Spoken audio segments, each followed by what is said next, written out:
The title of today's message is Wisdom from My Neighbors. Or you may choose the alternate title, Loving Your Neighbor as Yourself, Part 2. The message actually is Part 2 of a two-part series, and I admit that it's unusual to give Part 2 of a sermon before Part 1, but that's just how it worked out. There are at least 8 times in the Bible where we are instructed to love our neighbors as ourselves.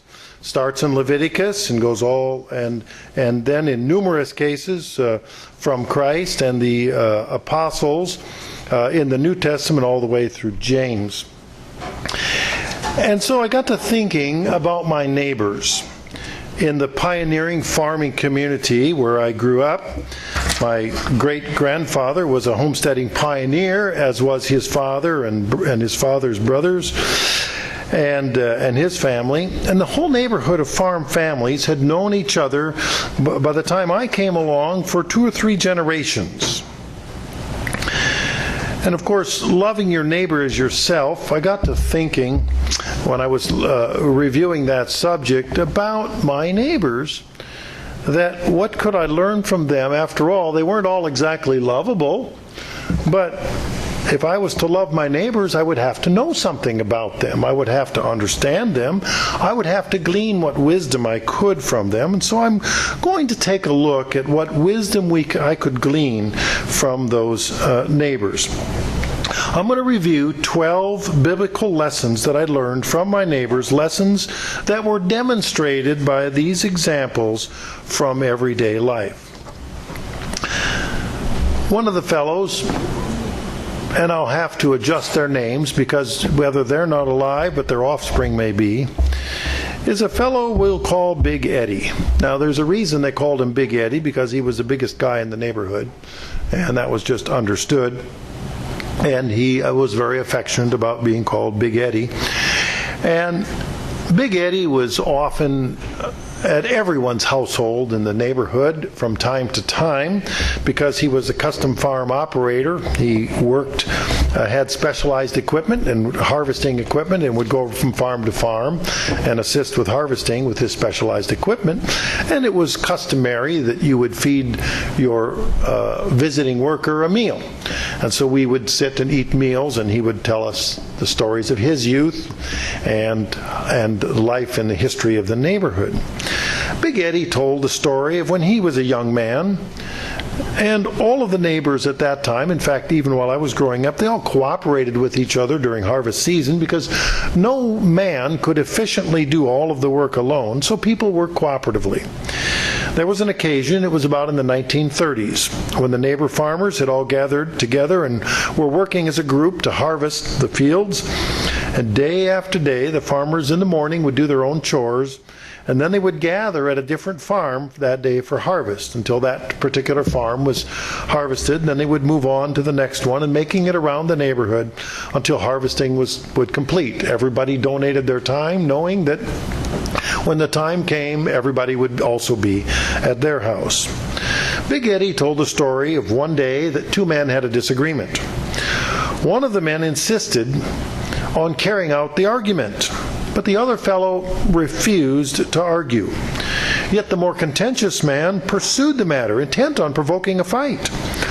The fellow who refused to argue or fight simply put down his tools, and he walked home about a mile away.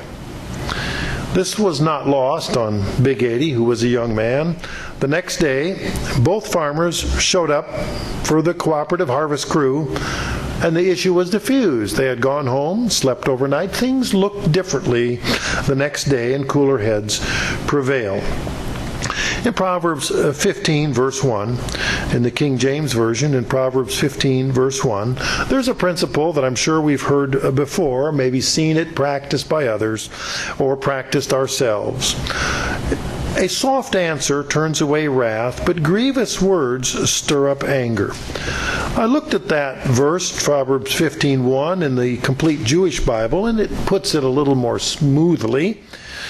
A gentle response deflects fury, but a harsh word makes tempers rise.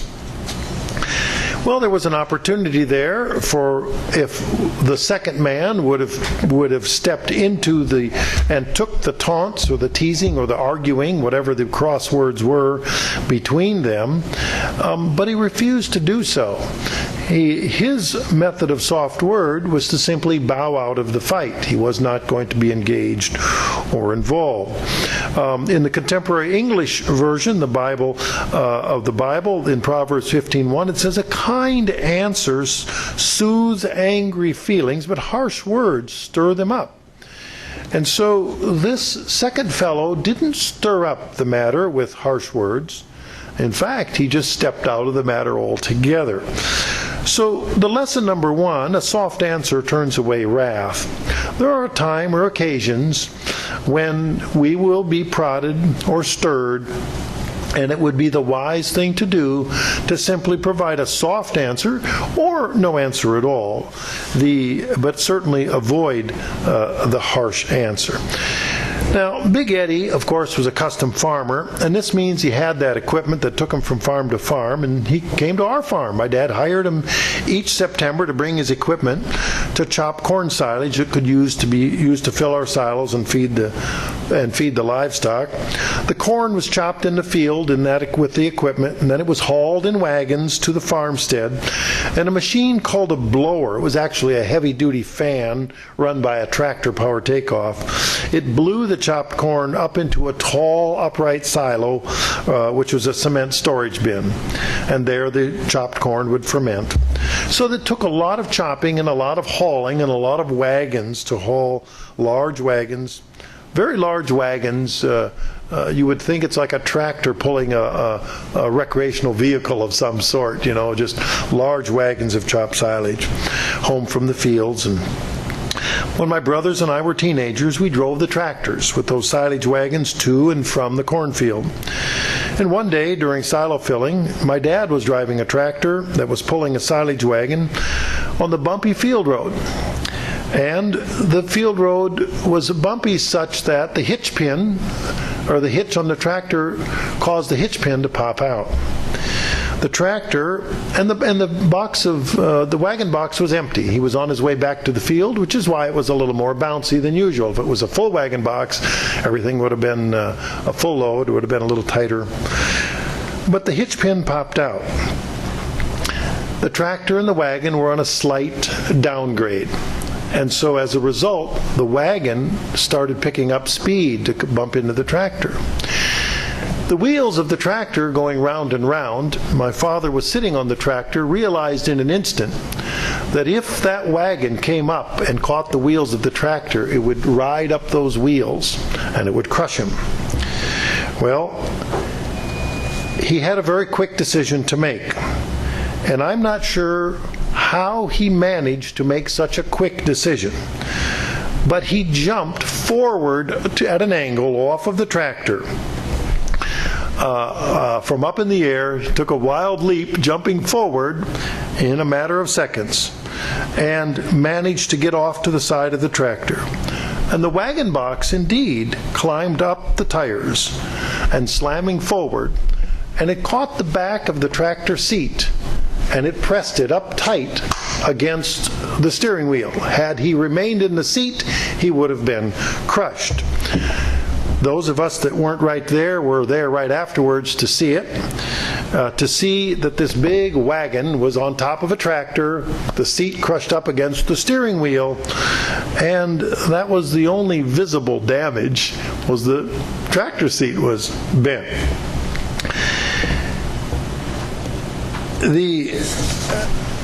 At that point, we all knew that silo filling for that part of the day was over with.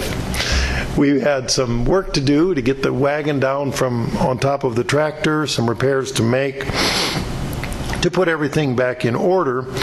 And so we stopped the silo filling process and used tractors and loaders and get the wagon down, and not much work was made that morning, and it was in the morning.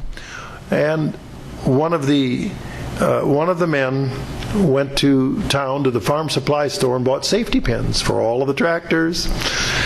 Now, of course, I've mentioned it's custom on the farm that the host farm would serve the lunch to the work crew.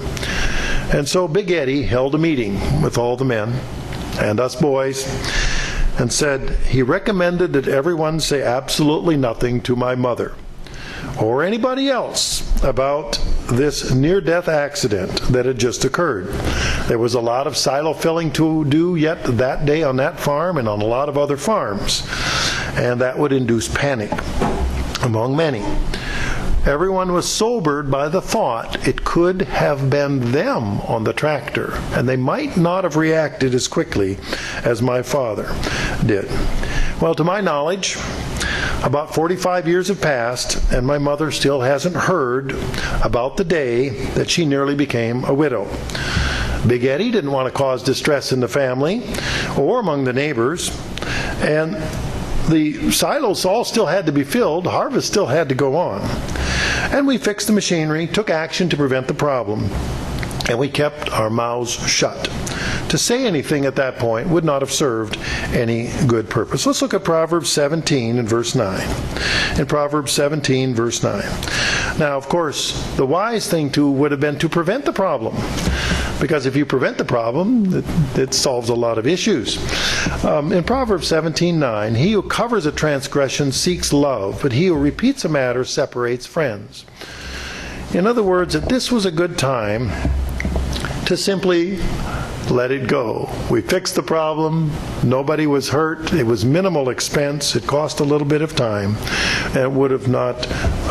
And the future problems were prevented in that everybody was buying hitch pins, safety pins, and everybody was sobered by the thought. So lesson number 2: do not miss an opportunity to keep our mouths shut. Sometimes the best thing said is nothing at all. So Big Eddie taught 2 lessons from my neighbors that helped us to make good long-term decisions. Then there was the neighbor Cliff. Cliff was a city guy who grew up on the farm, but he always had a dream, and he didn't grow up in our neighborhood, but he always had a dream that he could return to the farm one day. He was, and he did. He managed to purchase a small farm next to our family farm, and he moved his family of 5 kids from the nearby town out to the farm. The problem was that Cliff really didn't know how to be a farmer. He had a traveling sales job, and so he was gone a lot. He rented some of his land to our family, and he tried to raise livestock, baby calves, feeder steers, but he didn't really have the machinery or the know-how to do the job. So he often came over to talk to my dad, who was about his age, to get advice about what to do and how to do it. I remember one day in the spring, he came out to the field during soybean planting time, and he was wearing his city dress clothes with his low-top dress shoes. And he walked through the loose, moist soil in the field where my dad was on the tractor planting soybeans, and he tiptoed out there through the dirt. And he asked a simple question, well, how deep do you plant soybeans? Well, all farmers know that you plant the soybeans as shallow as possible. If you're planting beans, just so you have a little bit of soil to cover it, is all you need, because beans sprout very quickly, and that was the problem. My dad was dumbfounded that the man, would know this, and so my dad, in his usual good humor, said, you plant them about an inch above the ground, maintaining a straight face. And to his surprise, Cliff said, oh, okay, and he kind of went on home, and that was the instruction. He was going to plant them an inch above the ground, which of course meant very, very shallow. That's good old Cliff said, Well, regular farmers, of course, they all understood that Cliff needed a little help. Cliff was always borrowing machinery from his neighbors, and all of his neighbors were generous. But Cliff was careful not to borrow a machine from any one neighbor very often. And so he would borrow one from one fellow and then another one from another, and he would make the rounds. And it was only at neighborhood get-togethers, such as at a 4-H club picnic or a farm auction or other event, that the neighbors would get to chatting, and they discovered that Cliff was farming using everybody else's machinery. He really had little himself. Now, of course, all the farmers knew what Cliff was desperately trying to be a farmer and hanging on to his hope and dream of being a farmer. And the neighbor farmers all rather chuckled. They didn't mind working with Cliff because They all shared the same hopes and the same dreams to live their lifestyle in peace and harmony, each one of them wanting to pursue their dream. Well, Cliff was pursuing his dream and his hope and doing the best that he could. And let's turn to Psalm 71 and verse 5. In Psalm 71 and verse 5. What about our dreams? What about our hopes? Are we pursuing our dreams and our hopes? If so, where is our hope? In Psalm 71 verse 5, I'm going to quote it from the Amplified Bible. For you are my hope, O Lord God. You are my trust from youth and the source of my confidence. In other words, we look to God for our hope. That's where we place our trust. That's where we place our confidence. When we follow our dreams, that's the confidence that we need to have. So lesson from Cliff is to live your dream. Lesson 3 from Cliff, live your dreams, but place your hope and confidence in God. And then there were the brothers Ralph and Ray. Ralph and Ray were noted for thinking big. They thought big all the time. They farmed a lot of land.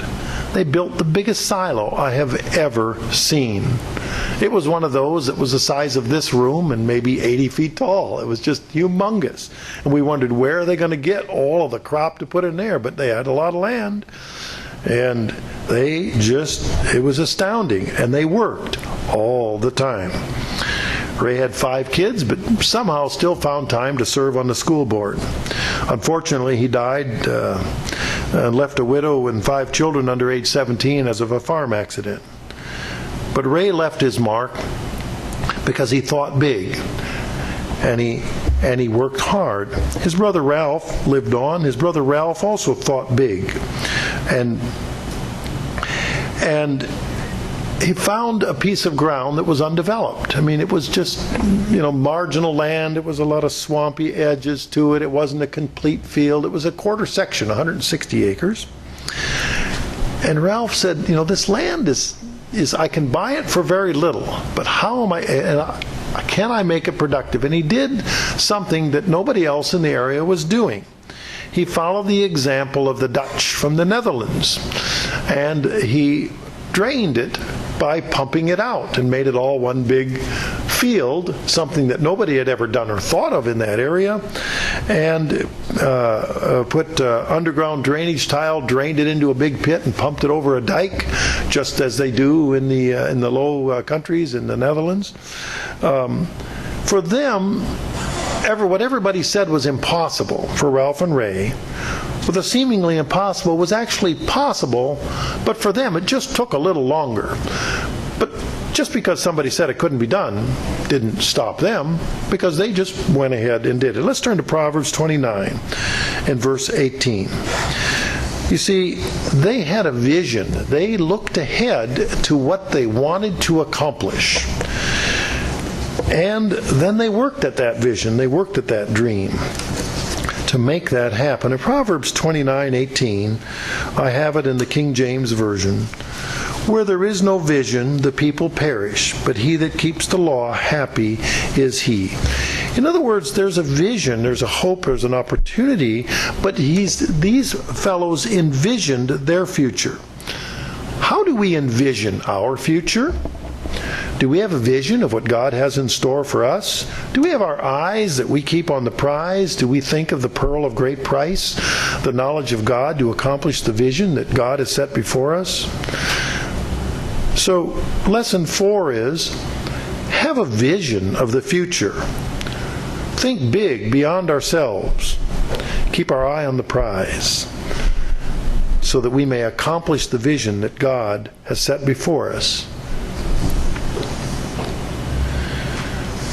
One of the most interesting fellows in the neighborhood where I grew up was Walt. Walt lived simply all the time. Walt had no phone, no electricity, no wife or children either. He did have one luxury.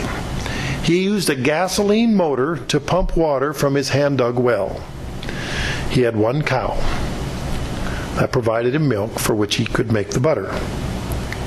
When I knew Walt, he was an old man who had rented out his farm on shares, meaning that the tenant or his tenant would give him a share of the crop in return for as payment in the rent. So he didn't take it in cash. He could do with it what he will. He had the crop, he could sell it, he could feed it to his few livestock. When I knew him, he was an old man, and I was helping out a neighbor, and I came over and helped, and I unloaded hay bales for him in his barn. He didn't use the hay barn anymore overhead. It was too hard for him to get up to it. So we just carried a load of about 100 bales, individually carrying, like hugging a bale, walking in the door and putting it in various places in the barn. And he would show us exactly where to put each bale in what position so that it was easy for him, because he had difficulty getting around as an older fellow, how to put that, because he would be needing it in the winter to feed his cow that he had on his little farm. He burned wood to keep warm in the winter, and he also got free rubber tires, and he burned those in his stove, so you can imagine his house was a little black and sooty. But one winter, old Walt got sick, and he couldn't keep his fire warm because he couldn't tend the fire, and it got cold in his house. When one of the neighbors went to check on Walt, they found that he was sick and that the house was cold and that Walt had frozen his toes. So they hauled him off to the hospital, and while he was at the hospital, Walt asked the neighbor to send two particular neighbors over to see him. And he called those two neighbors in together. He wanted them to come in together. And he trusted the two of them together. Not one of them, but two of them. And he told them where he had hidden the money. He had secreted money on his farm, and he had hoarded it all his life. He didn't have banks. He didn't trust banks. He had been through the Depression. He didn't trust them. But old Walt paid cash for everything. He paid cash for his hospitalization. He always paid his taxes. But old Walt couldn't take care of himself anymore. He couldn't go home. He paid cash for his nursing home for the years until his death. In 2 Thessalonians 3:11, one thing we can say in the times that I visited Walt and helping out over the years, in 2 Thessalonians 3:11, is that Walt never had anything negative to say about anybody. Now, you could say that that's because he didn't have a telephone or he didn't spend any money to go anywhere. But Walt paid attention to his own business. In 2 Thessalonians 3:11, where the Apostle Paul is writing to those in Thessalonica, For we hear that there are some which walk among you disorderly, working not at all, but are busybodies. Now, you couldn't say that about Walt. He was always working until the bitter end where he no longer could function at all. And he wasn't a busybody. It didn't bother him if other people were doing things, whether they should or they shouldn't. That wasn't his business. He didn't involve himself in it. In 1 Timothy 5:13, we talk about these same kind of people. Paul is writing to his helper Timothy in 1 Timothy 5:13. And withal they learn to be idle, wandering from house to house, and not only idle, but tattlers also and busybodies, speaking things which they ought not. Couldn't say that about Walt. He wasn't going around. He was busy paying attention, working by himself, and honoring those that helped him. 1 Peter 4:15. It's interesting what the apostles say about this same subject in 1 Peter 4:15. But let none of you suffer as a murderer. Ooh, well, that's pretty bad. Or as a thief. We think of that as pretty bad. Or as an evildoer. Nobody wants to be called an evildoer. Or as a busybody in other men's matters. Nobody could. And that's pretty serious when you're putting it all together. But nobody could accuse Walt of being busy in anyone else's business, because Walt took care of Walt and was a very responsible citizen in his way. Nobody could say that Walt was disorderly or that he was idle or that he was worked and busied himself in the affairs of others. He didn't live beyond his means. He minded his own business. Lesson 5 is, live simply and tend to your own affairs and not as a busybody in other people's lives. The more I looked around the neighborhood and I thought about these fellows, there was always something that I could extract from each of them that I never really thought about before, until you focus on those people that have affected your lives in some way. There was the neighbor Art. Art worked hard all the time. Now Art didn't bathe often. I know he bathed at least annually because there was a local parade, and I know he always took a bath before the parade when he went into town to enjoy that. But Art had a very generous heart. His honesty was never in doubt, and he was always ready to help anyone at any time. He woke up very early, before 5 every morning. I know because I worked with Art for one summer in the mid-70s. Art did custom grain swathing. His father-in-law was Big Eddie. So he also did some custom work, and he had 2 grain swathers. Well, grain swathing is where you cut grain and you put it in a row before it's ready to harvest, and then it's placed in rows to dry, and then a harvesting machine called a combine comes along and it threshes the grain and separates the grain from the straw and the chaff. Well, I ran one of his 2 swathers. So I was working for Art one summer as a young man, and one morning about 6 o'clock in the morning, an axle broke on the swather that Art was driving. Everyone thought that we'd be out of business right at the peak of harvest season, because it would take about 2 weeks to get a replacement axle. The factory was in Pennsylvania, and poor Art, who was generally easygoing, was highly stressed, just always relaxed, and he wasn't really up. You couldn't see anything upset, but you knew it was churning inside. And because he was concerned he would be letting down all of his customers because they relied on him. He was the only one with swathers in the neighborhood, and we did all the swathing, and it just had to be done. So I got on the telephone, and being the young whippersnapper that I was, I got on the phone and I arranged for to air freight a replacement part from the factory in Pennsylvania to the Minnesota, where I picked the part up the next day at the airport in the Twin Cities, and we lost about a day and a half of precious time during that grain harvest season. But one thing you could say with Art is that he never really stopped working. Now, he should have stopped from time to time, at least to take a bath, and socialize a little bit more, perhaps. But Art was, and nobody accused him of having the biggest intellect in the world. But Art was a hard worker. He was an honest man and a hard worker. Let's turn to Ecclesiastes 9:10. In Ecclesiastes 9:10, Art followed this advice, whether he ever read this verse or not.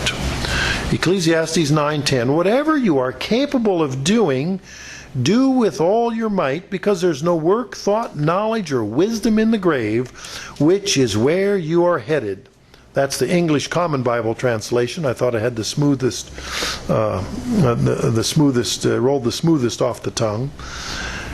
In other words, the lesson from Art, and having worked with him for that year, lesson 6, whatever your hand finds to do, do it with your might.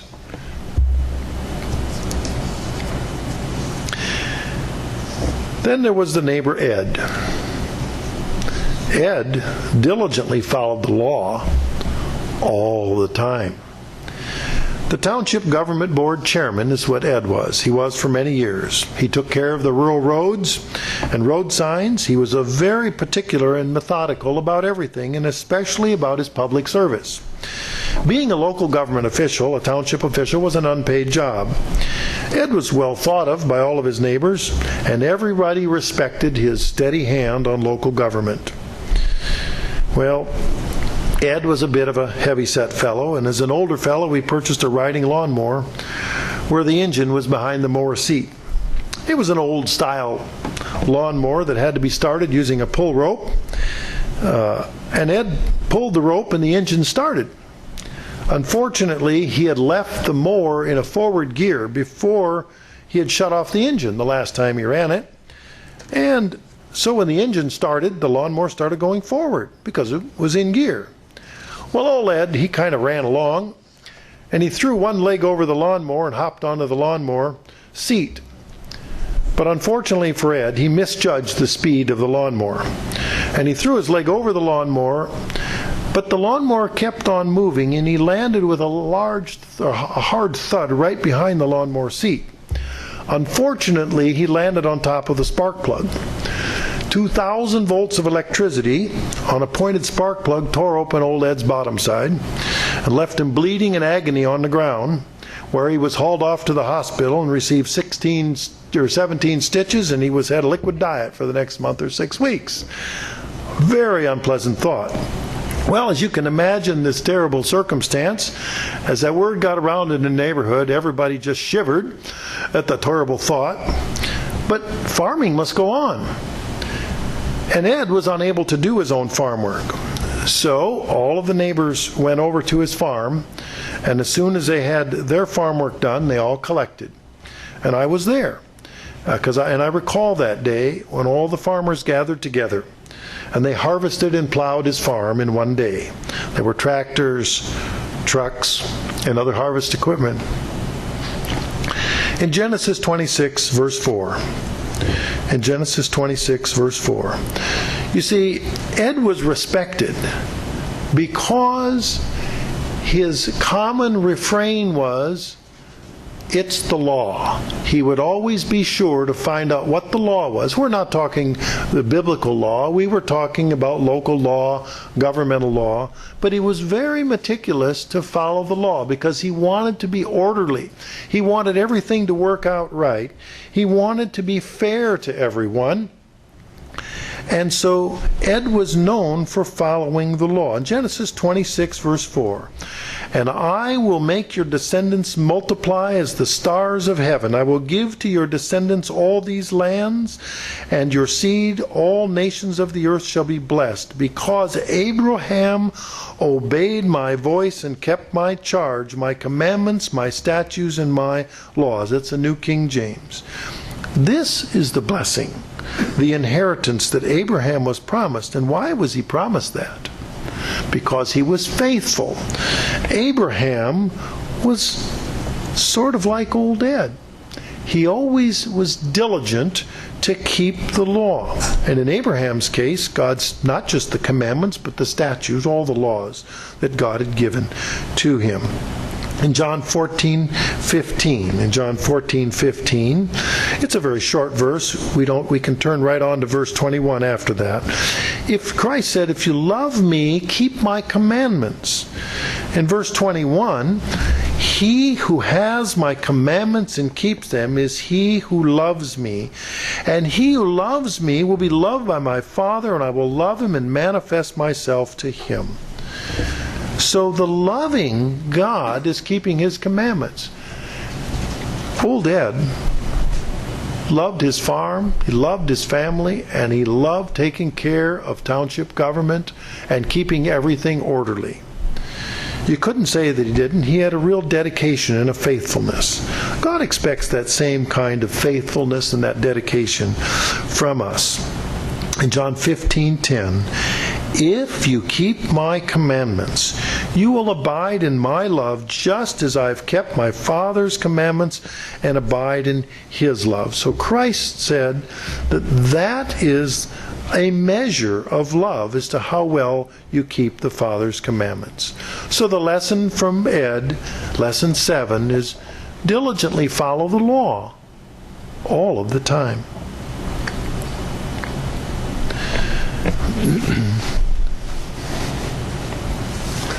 Then there's a name here I'm going to change to protect the guilty, so I'll mark my notes accordingly. We'll call him Sam. In the pioneer farming neighborhood where I grew up, there was a local creamery about every 6 miles or so. When the pioneers came out that way, they had a local creamery about every 6 miles, so therefore they would have to take their horse and wagon or ox, and they would only have to go 3 miles at most to take their milk to the local creamery. And the local creamery was where the cream was separated from the milk, and then the cream was turned into butter, and the butter was shipped off to the city. And the local creamery operator then expected all of the farmers, when they brought their milk, to bring clean milk to the creamery. Well, everybody had 10-gallon milk cans. I'm sure you've seen them. They're used for decoration now and not for dairy anymore. Well, the farmers brought their full milk cans to the creamery, and they dumped out the milk, and then there was steaming hot water that cleaned the milk cans, and the farmers returned home with clean cans. Well, Sam had a reputation for bringing dirty milk. There was straw floating in it once in a while, maybe a little hay, just little bits floating on it. And the creamery operator was a little suspicious. He was always careful. They always filtered all the milk. They were spinning out the butter and spinning out the butter fat, but you wanted clean milk. And so one day the creamery operator was pouring out a 10-gallon milk can from Sam's farm, and an overshoe came flopping out of the milk can. Well, from that point on, the creamery operator wouldn't take Sam's milk unless Sam would first drink a glass of it. Well, the first week, or the first time Sam was there, he wouldn't drink a glass of his own milk, so the creamery operator wouldn't take it. Figured if Sam didn't trust his own milk, the creamery operator sure wasn't going to trust it. Well, it wasn't long before Sam cleaned up his act, and he was bringing clean milk to the creamery. But Sam's reputation was set. He had tried to get by with selling dirty milk, and everybody knew it. As an older teen, or as a teenager, I had some horses, and I had raised a young horse, and I had a 2-year-old horse that had not yet been gelded, a male horse.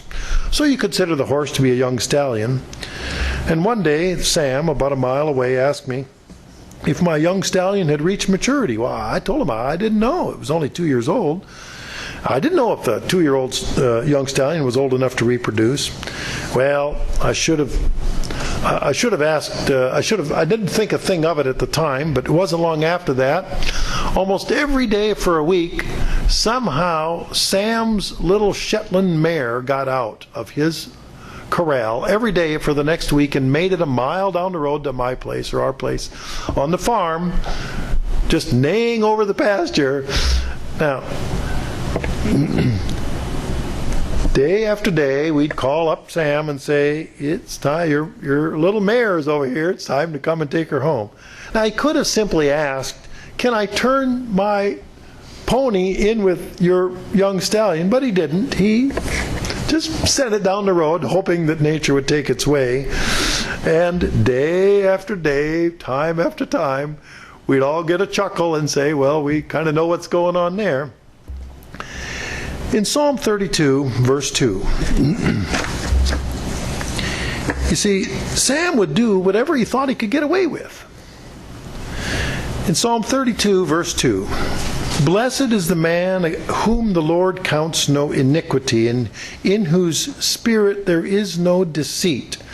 I believe in the King James Version they use the word guile, and where there is no guile. That's the English Standard Version that I read. In other words, God expects us to clean up our act and not be deceitful or have guile.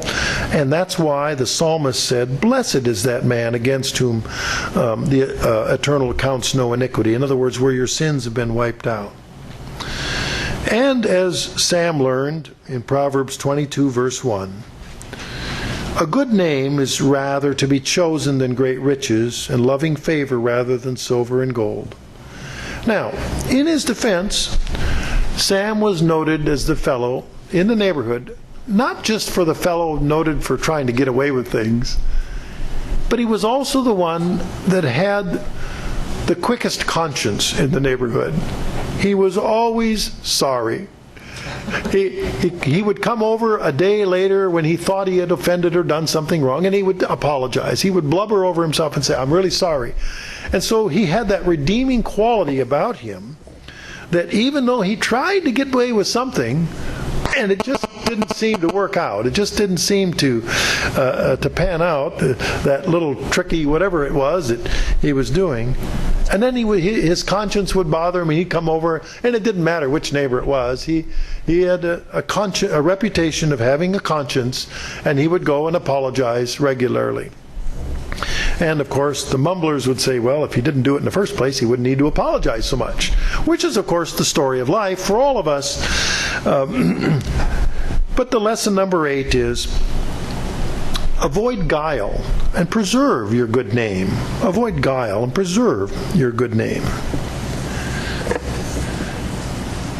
Then there was Leo. Our neighbor Leo. Now, Leo was an unusual fellow. Well, they're all unusual fellows, I guess. Surely I was the only normal one among them, right? And Leo had 13 children, and all of the children's names started with the letter J.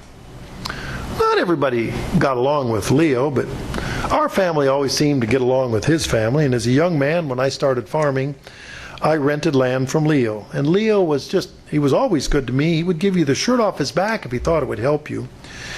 And I found him easy to work with, but then I was okay with his bluster. He was the first person in the neighborhood with a 4-wheel drive pickup truck and a gooseneck livestock trailer, so he would haul livestock for people, and he hauled cattle for my dad. He was a bold fellow who was always ready for action. And there's one thing that everyone could count on. Leo was never speechless. He had a response for everything. Didn't matter what it was. Leo was never short of an opinion. In fact, he had several on any one subject. And he was vigorous about it. And he was convinced in his own mind. Let's turn to 1 Peter 3:15. At 1 Peter 3:15.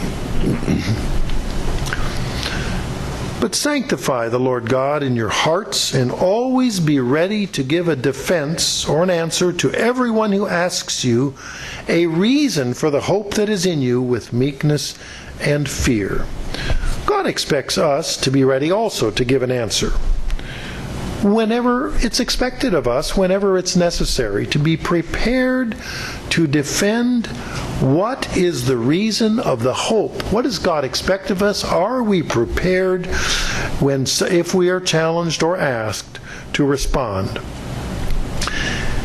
And so the lesson we can learn from Leo, lesson 9, is be ready always for the answer of the hope that lies within you.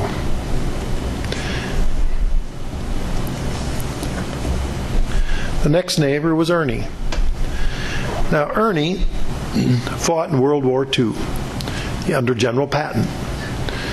And Ernie was engaged before he was drafted and hauled off to war.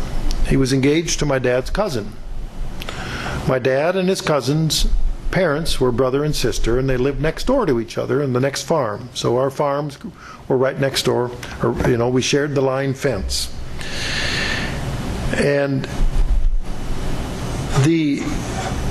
during the war, there were times, as Ernie later told us, he never took his shoes off for 3 weeks. The war was so hard, with Patton coming up through Italy and into Germany. But because he grew up in a German neighborhood, he could speak German, and he was the company interpreter when they made it to Germany, when they conquered, or when they were marching through Germany.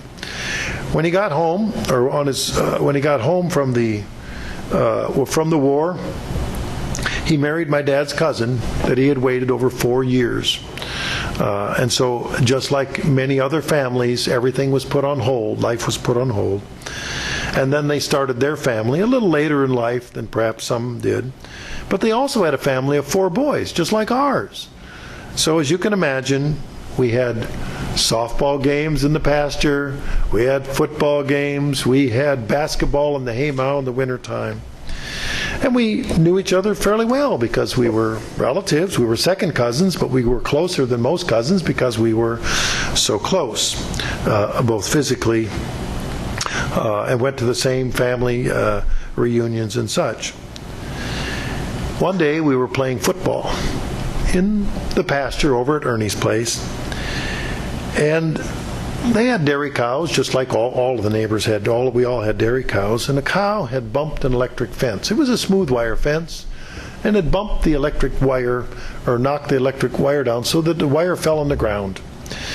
And if left that way, the cattle would all get out and roam around the neighborhood, maybe get lost in the cornfield. And so it was important to fix the fence right away. Well, Ernie was out watching the boys play football. We had almost every family had lots of boys, so we had a lot of boys out there playing football. And I said, well, I suppose somebody has to run back to the farm place and pull the plug on the electric fencer. Because you have to unplug the electric fencer in order to repair the electric fence. And Ernie looked up and said, what for? Well, I didn't understand what he meant. And Ernie picked up the electric wires with his bare hands, and I saw his hands jumping as he fixed the wire by fixing it as... I was in shock. I didn't even know it could be done. I was just fearful. If you touched a wire, that was just a bad day. That was a very memorable circumstance. I remember my sweet daughter Kara, when she was about 6 years old, on the farm, and she was wearing sneakers. And there was a smooth electric wire going around the calf pasture. But at 6 years old, you don't always have the best sense to not touch these things. And she grabbed a hold of the electric wire. And, by the time you want to stop them, it's too late. They've already done it. She grabbed the hold. She let go in a hurry. And then she immediately sat down. She didn't cry. She immediately sat down and started taking her shoe off. And I said, Kara, what are you doing? And she says, my foot is bleeding. Well, the electricity had gone through, and had gone to, gone through to her foot, and it had arced, because of the insulation by the tennis shoe, and there must have been moisture there, and it arced through. So she had gotten quite a shock. But that was pretty severe, at any age. So when I watched Ernie fix the fence without bothering to turn it off, you can imagine the awe that I had that he was doing the impossible, the irrational. We were young teens at the time, and we all looked at each other, and we knew that he had fought under General Patton. And there was kind of an unspoken understanding that there wasn't any kids in the neighborhood that were going to mess with Ernie. It just wasn't worth it. He was just way too tough. Just the whole thought of it was just way too tough. Let's turn to Matthew 19 and verse 26. In Matthew 19 and verse 26. And I'm going to pull out the concept here that there are things, that Ernie did that I didn't think was possible. In Matthew 19:26, when Jesus Christ beheld them, he said to them, with men this is impossible, but with God all things are possible. How many things do we think that are impossible? I thought fixing an electric fence while it was on was impossible. Clearly I was wrong. Now, will I want to do that? No. Am I going to do that? No. But it helped shatter the mindset that I had, the limits that I had set a limit. It had never even occurred to me that it was possible, that it could be done. Jesus Christ said there's things that men see that are not possible, but with God all things are possible. Turn to Mark 9 and verse 23. And again, Jesus said to him, if you can believe, all things are possible to him that believes. So if we're a believer, Jesus Christ has acknowledged to us, not once, and as we'll see, not just twice, but repeatedly, all things are possible to him that believes. Now, there are things that I find more difficult than fixing an electric wire, a fence, while the electricity is on. I can't believe that it's possible. In other words, there are things in life that I just don't see how there's a resolution. And maybe you can see it in your life too, where you wonder, I don't see how it can ever happen. There's no way. And yet, for a believer, all things are possible to him that believe. In Mark 10, and just in the next chapter, Mark 10:27, it's repeated. The same thing. With men it is impossible, but not with God, for with God all things are possible. So if we simply rely on man's thinking, on our own selves, instead of relying on God, well, then it may be impossible. But with God, all things are possible. It's repeated again in Mark 14 and verse 16. So lesson 10, lessons from Ernie, all things are possible with God.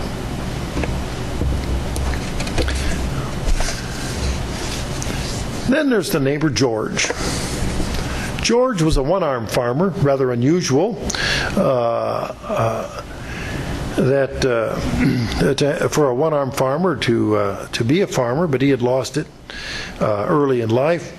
He farmed with horses, and later with a tractor, but his early life was with horses. And despite his handicap, of course it would have been difficult taking care of horses, putting on the harness and such. But he was an active and busy farmer. And one day he got into a dispute with one of his neighbors, and heated words were exchanged. He didn't go home like Big Eddie suggested, and the heated words are exchanged, and George loudly promised in front of witnesses that one day when his neighbor died, he was digging his grave an extra foot deep, just to add the insult. Now I'm going to guess that the neighbor was a little older than he was, so he was kind of just really putting the verbal knife to him. And in life and chance would have it, many years later, about 30 years later, because my dad was a young man when this happened, George's neighbor indeed died first. My dad was a young fellow at the time, and he was called upon to help dig the grave at the local cemetery. It was January in Minnesota. Each of the men brought a pick and a shovel, and of course, because it was January and because it was Minnesota, the ground was frozen. So the men took turns swinging a pick and managed to chip out a frozen piece of soil about the size of a quarter with each swing, little chip by chip, as they had to chip through the frost in order to be able to dig the grave. And old George was volunteered to be right in there because the young fellows didn't realize what old George had vowed to do some 30 years before. And they took turns, hour after hour, until they got through the frost, and they dug the grave. And they were all exhausted. Old George, being the senior man on the job, sent them all home, finished it up, and the young men never thought a thing of it. After the funeral, when it was time to lower the coffin into the grave, the undertaker discovered that the grave was dug a foot too deep for his straps and equipment to let the coffin to the bottom of the grave. And he had to pull the coffin back up, and then the undertaker had to put in another foot of soil in order to be able to lower the coffin down into the straps. Despite old George's vow to bury his estranged neighbor an extra foot deep, it just didn't happen. Let's turn to Psalm 94 and verse 1. In Psalm 94 and verse 1. O Lord our God, you to whom vengeance belongs, O God, you to whom vengeance belongs, shine forth. That's the Amplified Version. You'll notice that it's repeated, and it's repeated for emphasis, that vengeance belongs to God. Similarly, in Romans 12:19. In Romans 12:19, that concept, what the psalmist said, and was repeated. Avenge not yourselves, beloved, but give place to the wrath of God, for it's written, vengeance belongs to me, I will recompense, says the Lord. That's the American Standard Version. Now,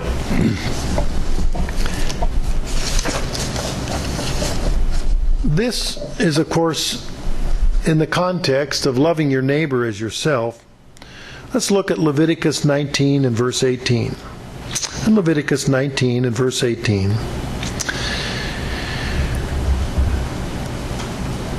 You shall not take vengeance, nor bear any grudge against the children of your people, but you shall love your neighbor as yourself. I am the Eternal. God tells us consistently in the Bible that that's His job. It's not our job to take vengeance on others. Not to bear the grudge, even for 30 years. Not to dig the grave the extra foot deep. What man's plans don't turn out. So lesson 11 is, let God take care of the vengeance. We've got enough to concern ourselves with our own lives. Let God take care of the vengeance. And then there's a non-German fellow in the group, but he was from about 3-4 miles away. He was a Dane. There was a Danish community that was right next to the German community, and his name was Ozzy. And Ozzy was quite a fellow. He trusted everyone because everyone was his friend. We all know people like that. He was a farmer, but he was a rather accident-prone person. He was an older fellow and I was a younger man. And I remember when it happened, he had lost various pieces of his fingers along the way. And there was one winter when it was very cold out, and the tractor has a spinning shaft coming out of it called a power takeoff. He was a dairy farmer, and he came out of the barn and where his gloves were a little bit wet. And the spinning shaft has a safety shield on it. Well, he was going to step over that part of the tractor, and he put his hand down, and the safety shield will slide. That's what it's there for. But it caught, and it pulled his hand and his glove, and the glove all came off, but it twisted around the thumb and pulled his thumb out by the roots. And it was they said you could hear the scream for a mile. I can well believe it. We were all very, very careful about power takeoffs after we heard what happened to Ozzy. But Ozzy, and various stories of all the various stumps, he never buttoned his coat or his zippers on his jackets or anything because he couldn't. He wore hooded sweatshirts and jackets. He could never button them up. We never understood. He loved to go fishing. I have never to this day understood how he could put bait on a hook. But he loved to go fishing. But besides farming, he also sold farm equipment like barn cleaners and silo unloaders and milk pipelines. And his idea of selling, he was just friends with everybody. I mean, he was everybody's friend, as it were. He was just a real enjoyable type fellow. And so when he heard my dad was building a new silo, and my dad says, I just can't afford a new automatic silo unloader. We're lucky to be able to get the money to build the silo. He says, don't worry about it. And he just brought one over. And he threw it on the ground and says, put it in. You'll pay me when you can afford it. Well, that created kind of an obligation, and so Dad put it in, and over the next couple of years he got it paid off and worked well. He did the same thing with the barn cleaner. He came over and says, you need a barn cleaner. You need an automatic barn cleaner. Here. And he brought a trailer over and he loaded all the stuff and said, if you remodel your barn and put in the barn cleaner, you'll be happy with that. So, well, we were going to fix up the barn anyway, so Dad put in the barn cleaner. Same thing happened when we went to a grade A dairy and had the automated pipeline. There was Ozzy saying, here, you're going to need this anyway.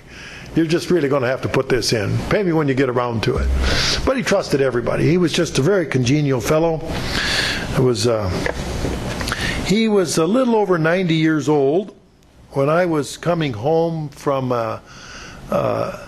I would go to church in one city about 60 miles away, which was the closest church, and it was kind of a triangle. Then I would drive to that was up in St. Cloud, Minnesota, and then I would drive about 60 miles to the Twin Cities, where they would have like a private potluck and a Bible study at some church members' home.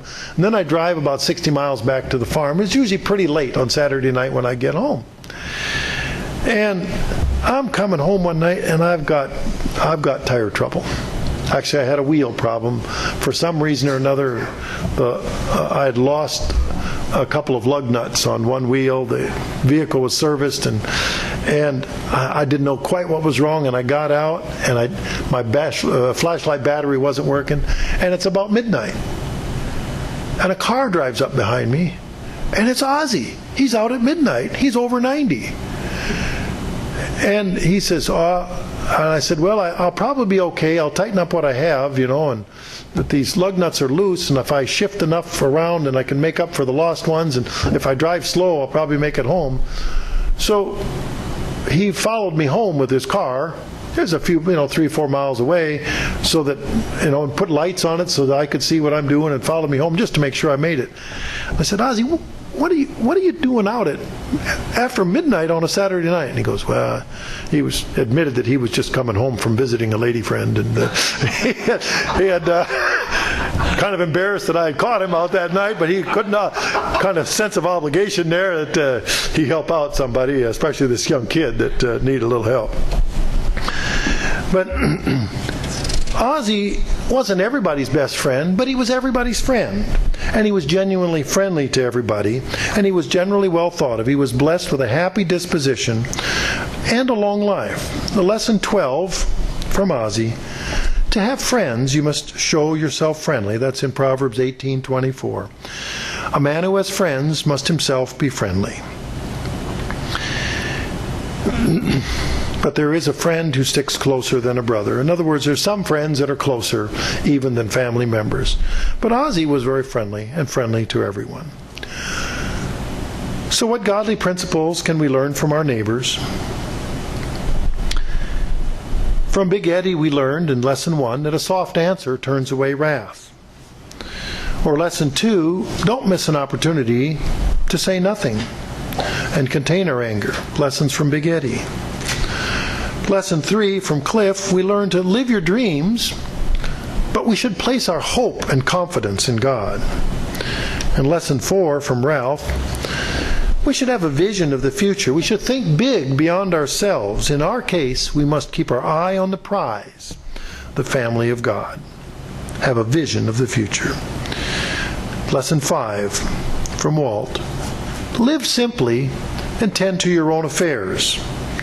No need to be a busybody in other people's lives. Just live simply. In Lesson 6 from Art, whatever your hand finds to do, do it with your might. Lesson 7 from Ed, diligently follow the law all of the time. In Lesson 8 from Sam, avoid guile, preserve your good name. In Lesson 9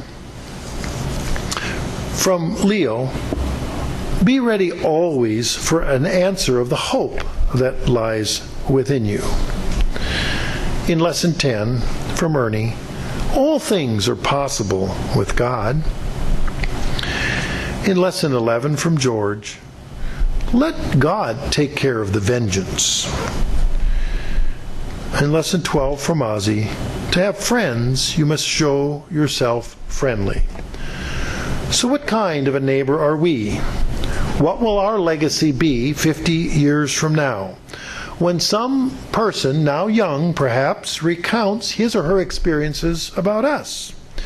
In Proverbs 22:1, we've covered that one. A good name is to be chosen rather than great riches, loving favor rather than silver and gold. So let's learn from the wisdom of our neighbors, and let's be the kind of neighbor from whom others can gain wisdom. Let's guard our good name. Let's demonstrate the love of God by keeping His commandments to love Him and love our neighbors as ourselves.